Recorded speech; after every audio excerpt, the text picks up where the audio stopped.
बहुत समय पहले की बात है। एक राजा को उपहार में किसी ने बाज के 2 बच्चे भेंट किए। वे बड़ी ही अच्छी नस्ल के थे और राजा ने कभी इससे पहले इतने शानदार बाज नहीं देखे थे। राजा ने उनकी देखभाल के लिए एक अनुभवी आदमी को नियुक्त कर दिया। जब कुछ महीने बीत गए तो राजा ने बाजों को देखने का मन बनाया और उस जगह पहुंच गए जहां उन्हें पाला जा रहा था। राजा ने देखा कि दोनों बाज काफी बड़े हो चुके थे और अब पहले से भी शानदार लग रहे थे। राजा ने बाजों की देखभाल कर रहे आदमी से कहा, मैं इनकी उड़ान देखना चाहता हूँ, तुम इन्हें उड़ने का इशारा करो। आदमी ने ऐसा ही किया।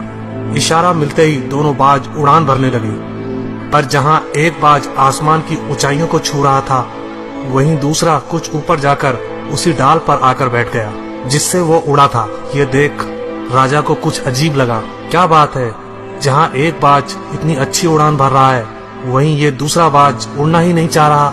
राजा ने सवाल किया, जी हुजूर, इस बाज के साथ शुरू से यही समस्या है, वो इस डाल को छोड़ता ही नहीं। राजा को दोनों ही बाज प्रिय थे और वो दूसरे बाज को भी उसी तरह उड़ना देखना चाहते थे। अगले दिन पूरे राज्य में ऐलान कर दिया गया, जो व्यक्ति इस बाज को ऊंचा उड़ाने में कामयाब होगा उसे ढेरों इनाम दिया जाएगा। फिर क्या था, एक से एक विद्वान आए और बाज को उड़ाने का प्रयास करने लगे, पर हफ्तों बीत जाने के बाद भी बाज का वही हाल था। वो थोड़ा सा उड़ता और वापस उसी डाल पर आकर बैठ जाता। फिर एक दिन कुछ अनोखा हुआ। राजा ने देखा कि दोनों बाज आसमान में उड़ रहे हैं। उन्हें अपनी आंखों पर यकीन नहीं हुआ और उन्होंने तुरंत उस व्यक्ति का पता लगाने को कहा जिसने ये कारनामा कर दिखाया था। वह व्यक्ति एक किसान था। अगले दिन वह दरबार में हाजिर हुआ।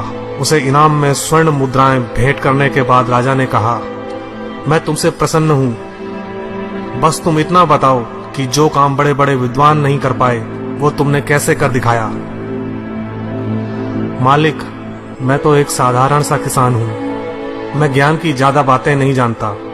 मैंने तो बस वो डाल काट दी जिस पर बैठने का बाज आदी हो चुका था, और जब वो डाल ही नहीं रही तो वो भी अपने साथी के साथ ऊपर उड़ने लगा।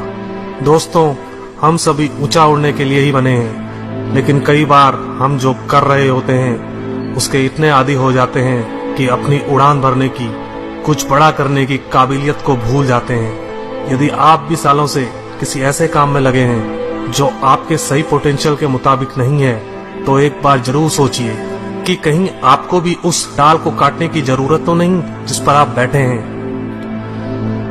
धन्यवाद दोस्तों।